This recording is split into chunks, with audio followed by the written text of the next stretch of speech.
domination of another person or a group of people in order to control them mentally, physically, emotionally, and the worst of all, spiritually, in order to stifle their aspirations and limit their potential.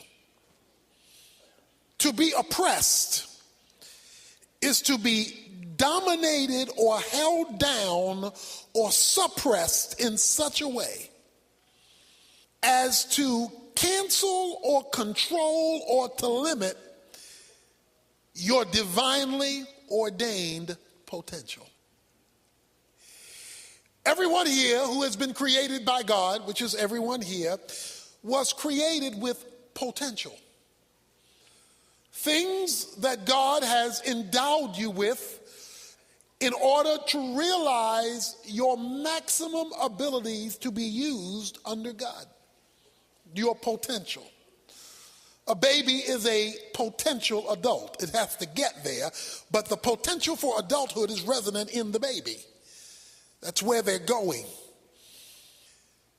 Oppression seeks to hold that down, to limit you, to stifle you, to control you so you don't reach your potential. So that you're stopped from maximizing your divinely ordained reason for even being here. It involves restricting your God-given human potential so that it can stop God's plan for your life. It's called oppression. Now, oppression can take many forms on many levels. There is political oppression. You find this in dictatorships or military governance where a particular dictator, in order to limit the power of others in the name of a political order, it's Russian communism under Lenin and that Marxist way of life, where walls are built to hold people in and to stop them from being able to move from one place or another place. It is to hold them or contain them, to limit them. There is economic oppression. This is where the rich hold the poor down, keep them in classes so that they're not able to express themselves, get free to develop their own entrepreneurial spirit. It's where they are limited and they're stuck in ghettos, not because that's where they want to be, but that's where the system has forced them to stay. Economic oppression.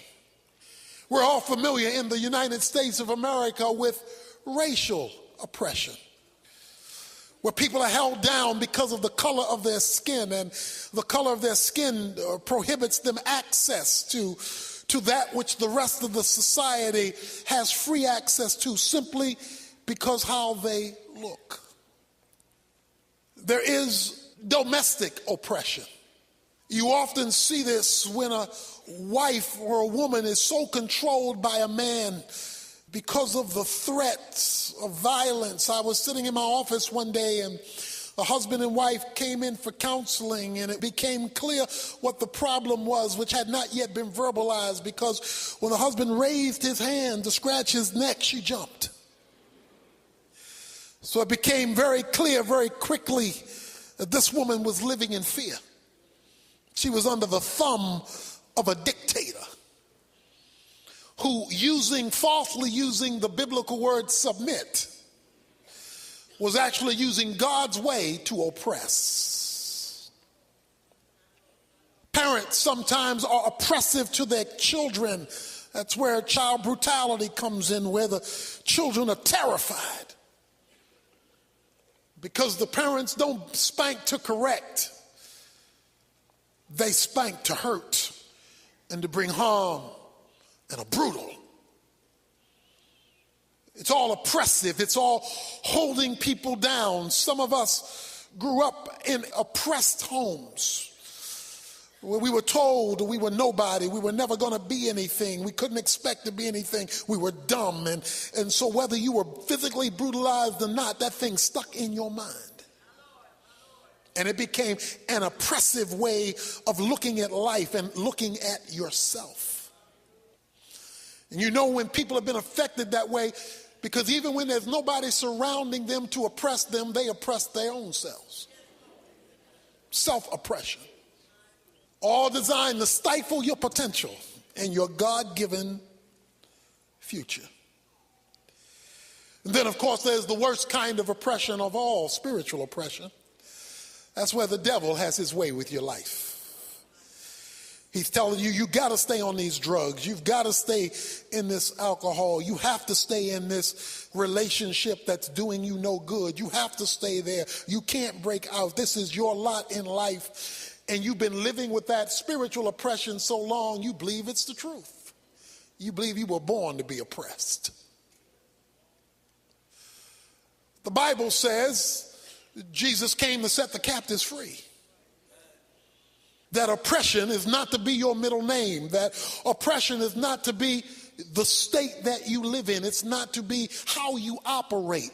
That you have been freed by creation, simply because you're human, and then even more so by redemption, because you are a child of God.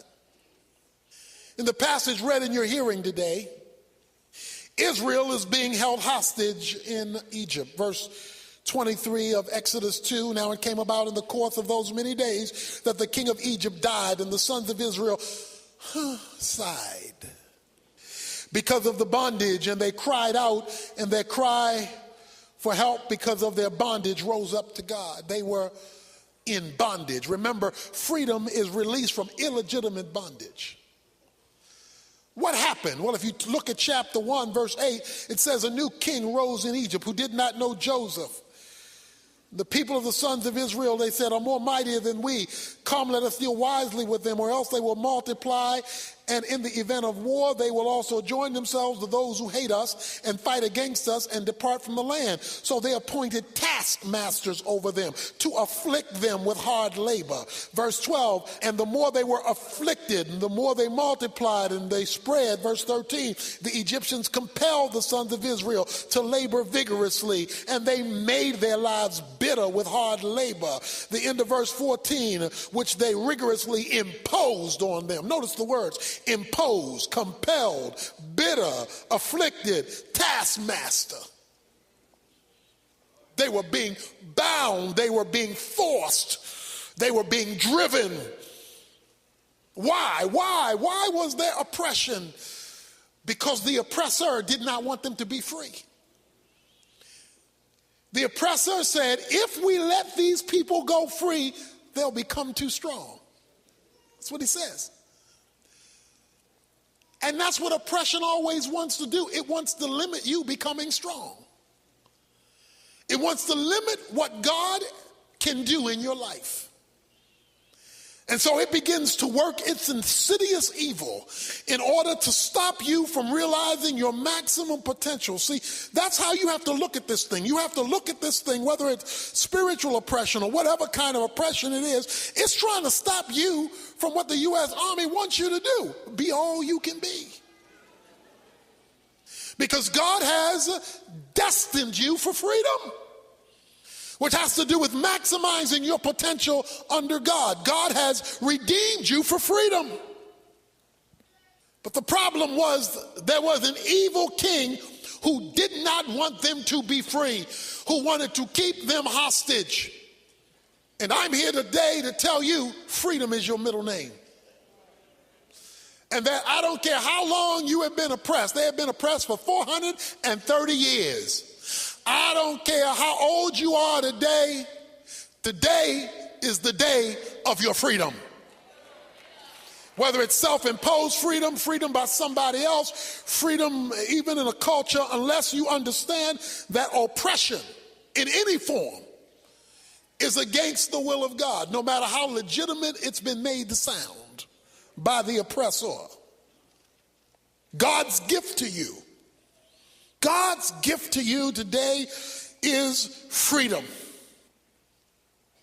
What did the king want? The king of Egypt wanted to use the children of Israel to further his agenda. What does the devil want?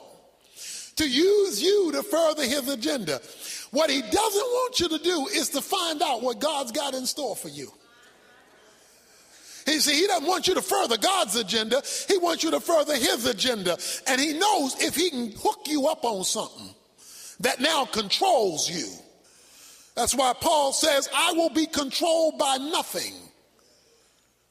You can be led by people. You can be led by things. But once something is controlling you, it has taken over God's place in your life. And the Bible has a word for that. It's called idolatry. Nobody is supposed to be able to control you but God. Folk can influence, folk can lead, folks can direct, but they're not supposed to be able to put their thumb on you so that you define you by them rather than by what God has created you to be. It says that the people groaned in chapter 2. They sighed because of their bondage. Because oppression has a way of crushing the human spirit. It causes the spirit to just die, to just shrivel up. And you see it. You can see it on the face of a child who's been oppressed by a parent. You can certainly see it on a wife who's been oppressed by her husband. You can see it in a man's eyes who's been oppressed by his employer, who's been made to feel like nothing. Look, if you're a janitor, you're supposed to be a free janitor. See, it's got nothing to do with how much you make and what your title is. And that's why nobody has the right to your spirit but God. Now, they may want to crush your spirit. They may want to tear down your spirit. See, that's why it's very important that you know that God tells you you're free. Because if you don't know that God tells you you're free, then other folks will define you and will be given permission. See, one of the worst things about oppression is not only that you're oppressed, but that you give the oppressor permission to keep oppressing you. Because you don't know who you are. If I have a gold ring on and you don't like it, you ain't make it. So you don't get to tell me what it is. It's gold because the manufacturer said it's gold. Now, you say, well, that ain't gold. Well, if I don't know what the manufacturer said, and I'm listening to what you tell me it is, I may not think it's gold anymore because I've given you more power than the one who made it. But as long as I can go back to the receipt and I can see that the man who made it said it's gold, it really don't matter what you think it is, whether you like it, whether you agree with it, because I've been told by the one who made it that it's gold. Well, guess what? The one who made you say you're free. The one who made you defines who you are and defines who your reality is. So they were under oppression for all of this time. They were being held down. But then it says, verse 23 again of chapter 2, it came about in the course of those many days that the king of Egypt died, and the sons of Israel sighed, and they cried out. That means they had not been crying out until the king of Egypt died. Follow me now. It says, when the king of Egypt died after many days, then they cried out to the Lord. Which means they had been under the oppressor, the king of Egypt, for an extended period of time prior to them crying out to God. In other words, they got used to oppression until the king died. As long as the king was alive, they didn't like it, but they accepted it. When the king was no longer there to enforce it, they remembered God. You see, one of the things you need to understand, because the king, remember, in Egypt is the government. The king is the government. And it amazes me how much Christians look to the government to be surrogate God for them. And you know we do it because we want the government to do everything, the king. But he says the king was the oppressor. The king was the one holding them down. It was only when the king was no longer there, that they remembered that there was a God bigger than the king, because the king had obscured God. Now, I ain't trying to get political, although I could. But the Bible is clear that the government should be both limited and taxes should be low. That's the biblical principle. Government limited, taxes are low. You cannot be free if you're not also willing to be responsible. You got a teenager in your house and they want to be free. They want to be free from mother and father and rules and regulations and got to be home at 10 or 11 or 12. I want to be free. Okay, are you ready to pay your bills? Okay, you see, if you demand freedom, you are at the very same time demanding responsibility. Don't tell me you want to be free, but you want to be irresponsible. That's a contradiction in terms. God told Israel, he said, when you get to the promised land, don't expect any more manna from above. On the wilderness, I'm going to rain down your blessing. When you get there, pick up the shovel and the pick, and you pick up the oxen, and you plow the land. Because freedom demands responsibility. So we got folk waiting for God to drop stuff from heaven when God is saying, I thought you wanted to be free. And that means you take ownership and responsibility in order to enjoy freedom.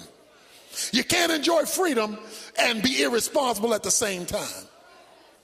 So the more, getting back to political, the more you want the government to do, the less free you're asking yourself to be. Now, that's not a popular thing, and that won't get me votes, but I ain't running, so it don't matter. He says that when the king died, when government was no longer to handle this situation, they now are remembering God had a covenant. It says the covenant that he had with Abraham, Isaac, and Jacob. They remembered God had something to say about this. What did God tell Abraham, Isaac, and Jacob? God says, I'm going to bless you, and through you, all the nations of the earth will be blessed. They remember, and I'm going to curse those who curse you, and I'm going to bless those who bless you. So it dawned on them when they remembered the covenant. God said he was going to curse those who curse us, because we're his covenanted people.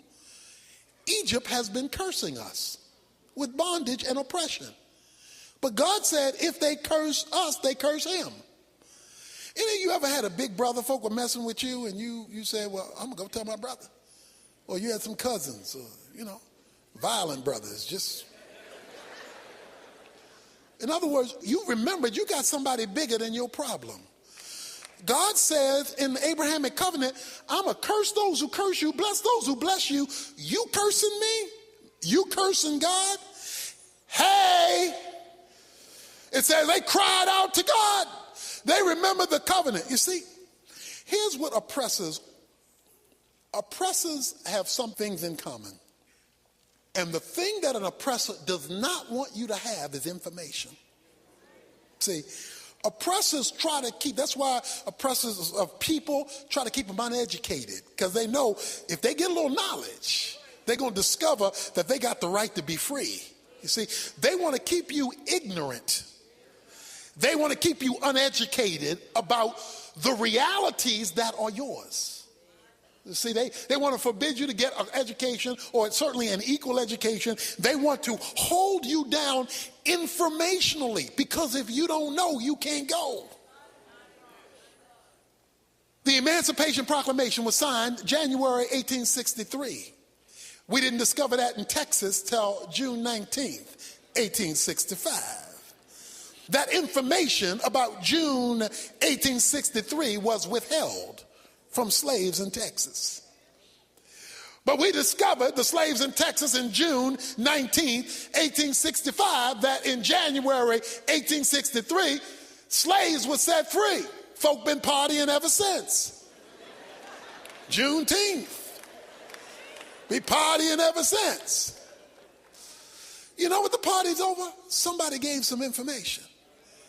Now you're going to discover something as we go along, and that is parties are not enough. Parties are fun, In chapter 15, it says, when the people got through the Red Sea, they had a party. It says Miriam left out, and they all went dancing and celebrating deliverance. They celebrated deliverance, but you can be delivered and not free, because they were partying about deliverance, still wanting to go back to Egypt. So partying is not enough. Barbecues won't cut it. Oppressors always want to withhold information. See, a husband who's oppressing his wife and emotionally beating her down and maybe even physically, see, he doesn't want her to know. On the tail end of that verse of submission, it says, wives, submit to your husbands as to the Lord. See, all he wants, every time when I talk to a husband, he says she won't submit. But that's not the full verse. He doesn't want to know the other part of that verse. So when they're in front of me, I give them the rest of the story. That she is supposed to submit to you as to the Lord. So that if you're asking for submission in areas that God doesn't give you permission to ask for it or demand it, she is not obligated to submit to that. Now see, he get mad at me because I'm giving the rest of the information. Because oppressors don't want you to have the rest of the information, because they want to keep you under their thumb, because they want to control your future, limit your destiny, so that you don't maximize your potential. And it's done on every single level. But it says they remembered the covenant. They remembered that God had made an agreement to curse those who cursed them and bless those who blessed them. But you see, if you don't know you're supposed to be free, if you don't know that that's your God-given right and your redeemed right as a Christian, you got a twofold right to be free. Creation and redemption. That is, freedom, remember, is not doing whatever you want. Freedom is illegitimate bondage being released from in order to maximize your calling under God. If somebody doesn't tell you that, then you'll think slavery is normal. And I'm supposed to be messed up, jacked up, defeated, not making anything of my life, on drugs, on alcohol, in relationships do you know the amount of women who live year after year in abusive relationships? In abusive relationships because they don't think they're supposed to be free. I had a couple in my office, and the husband is abusing the wife, and it was clear, it wasn't a question mark. And then he said the wrong thing to me.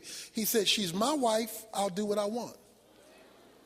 I looked over at her and said, when you go home, pack your bags and leave that fool.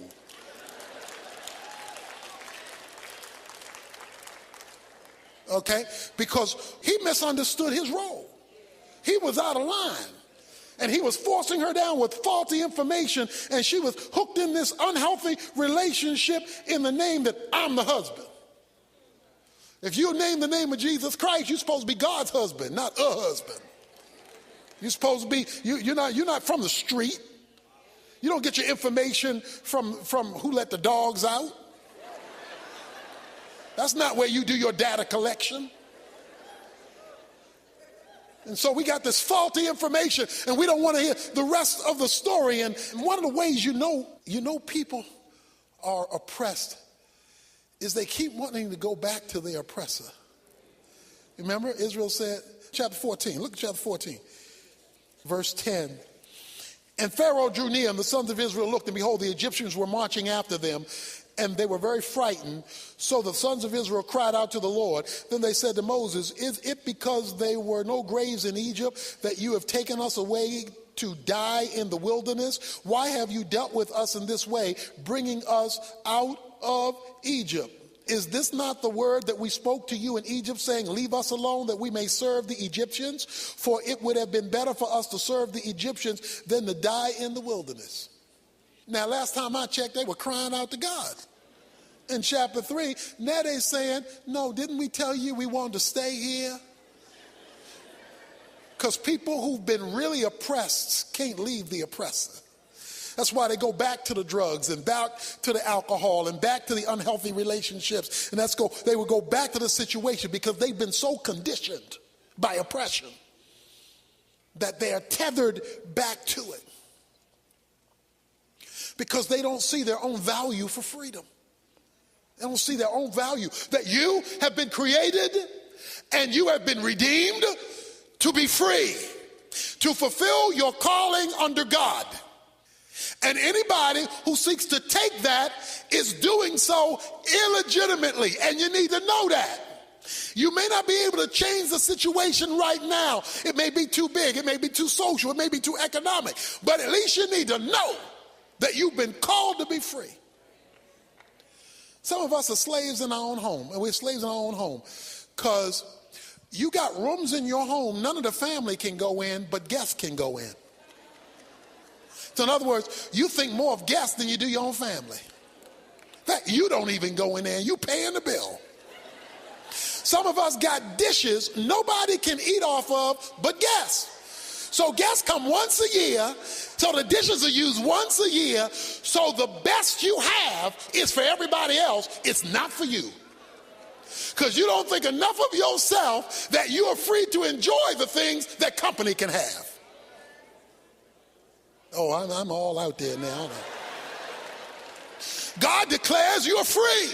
And I'm not talking about, wait, little kids can break things and mess things up. That's being responsible. But I'm talking about free to maximize the goodness of God, the calling of God, and the purposes on your life. I am here to declare to you, you're free.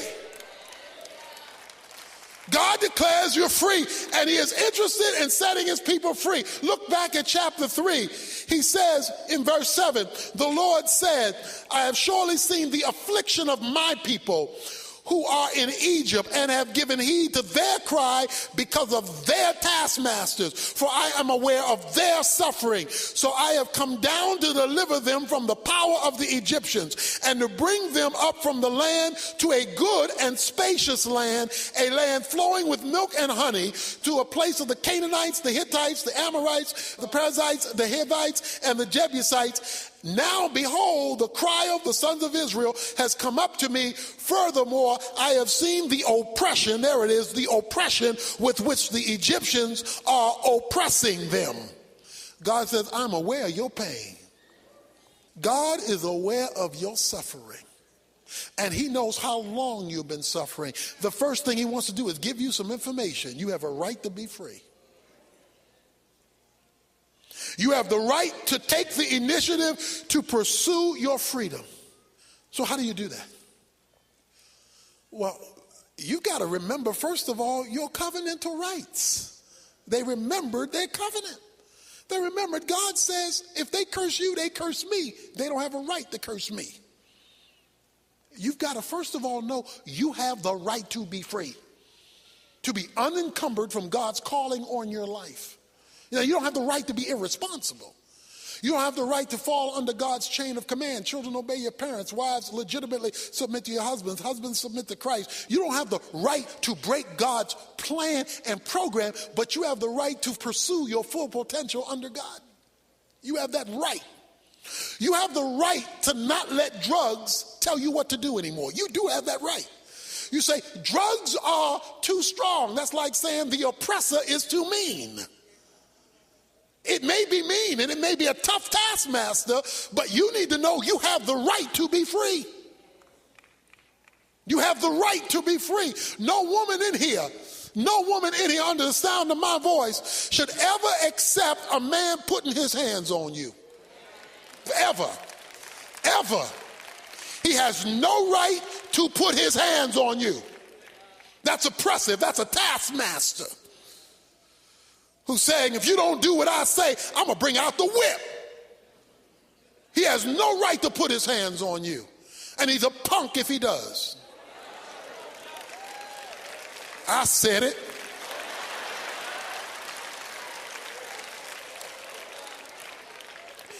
Talking about, she made me hit her. What'd she do? Pick up your fist and drive it into her face? Is that what she did? You won't say Mike Tyson made you hit him. Not if you sane, because he crazy. You have a right to be free. You need to know that God's covenant is a covenant that frees you. The book of Galatians talked about one of the great freedoms you need to know about is freedom from legalism. Legalism are rules set up to hold you religiously hostage. They are rules set up to hold you religiously hostage. You will always know a legalist because they always define their Christian life by what you can't do. Anything that the Bible doesn't prohibit is allowed. Folk can't just make up stuff you can't do. You can't make up stuff. That's how cults are. Cults make up stuff. What they do, notice what they do. They control people. See, they control people. See, ministries that do not give you the freedom to fulfill your calling under God aren't legitimate. They're controlling. They're, in the name of God, they're oppressive. And so they make you so fearful about God going to beat you up. They make you so fearful that God going to get you. So what they do is drive fear. And they drive fear so that you can give them their money, so that you can make sure you're at every service, so you can do that. And they make fear, your fear, as the driving point of how well you function. And nobody can function free living in fear. You can't function that way. You can't maximize your potential because you're always trembling. You're always nervous. God has said you have the right to be free. Jesus said, I have come to set the captives free. Luke 4. Freedom is your right. Secondly, you cry out to God.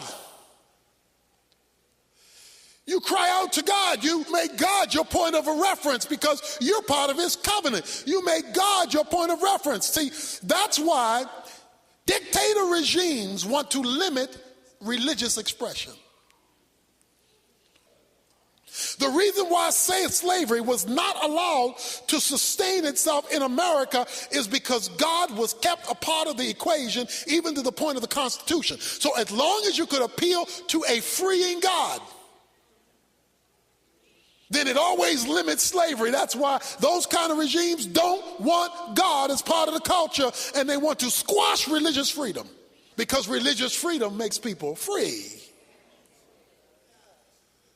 God is so committed to freedom, he told his disciples who wanted to call down fire from heaven to burn up people who weren't responding to that message. Jesus told them they have the right not to believe.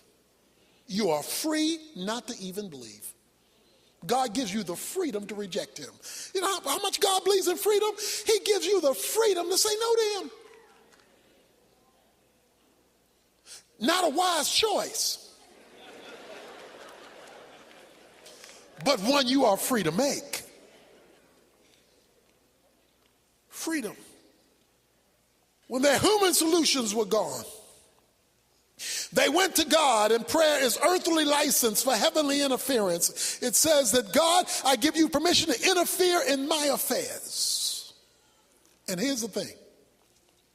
While they were in slavery, if you read all of chapter 1, they're in slavery. At the end of chapter 2, they cry out to God, but between the slavery described in chapter 1, the oppression, and the crying out in chapter 2, there's a parenthetical statement or parenthetical passage, and it talks about the birth of Moses, the putting Moses in the Nile River, the finding of Moses by Pharaoh's daughter, the raising of Moses by Pharaoh's house, Moses killing the Egyptian. It tells that story between starting off with the oppression of Egypt and then going on to the people crying out to God. Why does it start off with the oppression, end with the people crying out for him to release the oppression, but in the middle of the story put in Moses? Because while they were going through, God wanted us to know he was working on something. He was working on a deliverer. They didn't know God was working on a deliverer. All they knew is they were going through hard times. Can I tell you something? God is working on your freedom. You don't know it. You can't see it. God is working on your freedom. You say, but I can't see any way to be free. He's working on your freedom. You say, well, when am I going to get to see what God is working on? When you start crying out. They never saw it till they cried out for it. They never saw it till they cried out for it. So, what am I saying to us today? I am saying you have a right to be free, and because you do, you should be setting other people free. You know, the tragedy of the Revolutionary War was that people who wanted to be free from England went out and started making other folks slaves. That's a contradiction. You fighting for freedom while incarcerating the whole race of people. It's a contradiction. But we have the contradiction in our own lives. We want to be treated as free while we hold other folk hostage. No. If you want to be free, you should be setting others free. You should be releasing others within the bounds of propriety and what's right, releasing them to become all that they were called to be under God. There's so many gifts and talents that have been held hostage from your mama, your daddy, your uncle, been held hostage by the people you grew up with, by your past, you are being held hostage. You're under this, and you have the right to be free. But you say, I'm stuck. Okay, let me help you out from an actor. His name is Charles Dutton. You know the actor. He was in prison. He was asked by a reporter one day, Charles Dutton was asked, how did you make it in prison? He said, the way I made it was I refused to decorate my cell. Okay, now you got to catch that. He said, the way I made it, I was incarcerated, couldn't get out. But other guys would have pictures up in their cells. They put flowers up in their cell. I wouldn't put any pictures up there. I wouldn't put any flowers because I was going to never make this home. Don't make your oppression home. Don't make that home. Don't act like this is where I'm supposed to be for the rest of my life, so I might as well get comfortable here because I'm stuck. As long as God is part of the equation, you're not stuck. And you always look for that day when he's going to break through and open up that cell door. Don't put pictures up in your oppression. Don't make it think like this is the only place I'm ever going to be, and I'm never going to be nothing, and I'm never going to make anything out of my life, and I'm never going to make enough money to pay my bills, and I'm never going to be able to be used of God, and I'm never. That's putting pictures up in your cell. No, you never call an oppressed situation home. Don't call it home. When liberation finally came from slavery, American slavery, many of the slaves from the South began going north because they could get to express their freedom more in the North, was the thought. So they began going north. But there were a whole bunch of slaves who said, I ain't going north. And the reason I'm not going north is I've been a slave all my life. I didn't raise slave children. And I didn't raise slave grandchildren. I got married in slavery. Slavery is all I know. And in slavery, the master's going to feed me. In slavery, the master's going to clothe me. In slavery, the master's going to employ me. So if I leave slavery, I leave the master taking care of me for unknown territory. Now, you can talk about that land flowing with milk and honey up in New York and up in Boston and all. You can talk about a land flowing, but I ain't seen that. I've seen my life here. So I would rather be a comfortable slave than a risky free man. In other words, you can get so used to decorating your cell, you decide slavery is home. You decide, I'm never going to be able to ascend. I'm never going to be able to grow. I'm never going to be able to build my own business, even though I feel that's what God wants me to do. I'm never going to be able to do it because times are so hard and things are so bad, and I'm never going to be able to do it. That's the talk of a man who doesn't know God. That's the talk of a woman who doesn't know God. That's the talk of one who doesn't understand the covenant. God has declared you have the right to be free. Act like a free man. Walk like a free man, even if you have to walk in your cell. You walk like a free man, a free woman, one who's been declared to be free by God, one who's been declared to be free by redemption. You walk like a free man, talk like a free man. And I know folk ain't gonna understand how you walking free in a cell, because I've already consulted God and he got the key. So I'm practicing my free walk now. I'm practicing my free walk now, for the time when God opens up the opportunity for me to fully express it. Why not practice being free if you expect to be free?